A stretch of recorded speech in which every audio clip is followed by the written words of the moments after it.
gentlemen, to give you a little bit of background about me, I was a landman for 15 years. I've got a bachelor's degree in geology, I got a master's degree in public administration, and I'm now a lawyer. Okay, so I've been hated by my father-in-law, who's a farmer, since the day I met his daughter.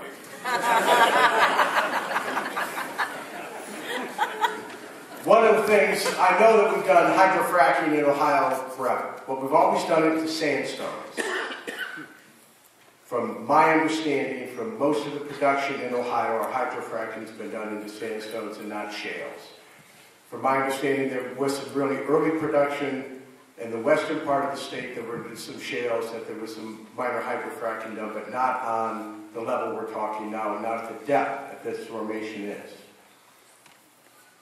From looking at the statistics you gave us, there's only been 2 wells in Ohio that have been horizontally drilled into these shales and hydrofracked. Is that correct? Yeah, okay. My concern is the difference, we're going to get a little bit of geology here, the difference between a shale and a sandstone is significant. And the concern of designing a frac that's not going to perforate the top or the bottom of the formation in a shale has got to be substantially different than the technology we use in a sandstone. Are there new regulatory safeguards involving the designing of the frac to make sure that we do not permeate the top or the bottom? And I'm not talking about the well casing itself, but the actual frac. Okay, the top or the bottom of that formation that would allow the hydrocarbons to either migrate up or down. And I'll sit down, that's my only question.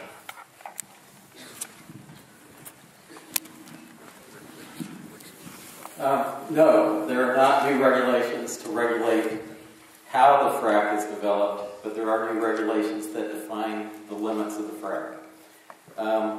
The principles of fracturing a rock are the same whether it's dolomite, sandstone, or shale. The same general calculations apply, but you are correct. There are differences in the detail of how that frac occurs. So the standard of law has been changed to make sure that when the frac occurs, it still has to occur within a zone like it would in a vertical well, whether it was in a sandstone or dolomite. It still has to be confined to an area. It still has a lateral extent that it can go to protect the correlative rights of the mineral owners in the area. So the standard has changed to ensure that those things happen.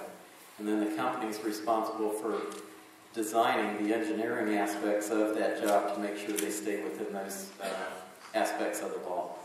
Yeah, but that doesn't talk about the top and the bottom of the formation. Yeah. We're talking about vertical. I'm worried about up and down migration, not vertical migration, because I would understand that they would have to fit within the right parameters for the vertical. But because shales are going to fracture completely differently than a sandstone or a dolomite, and you're going to have a much more likelihood that you're going to fracture up or down. Have we done anything in the way they have to design that frac to minimize going to the top and the bottom of the formations, especially as thin as these formations are, as you guys have put out on your map over on the wall? I mean, the Marcellus is what, 40 feet? Yeah, to answer your question, yes.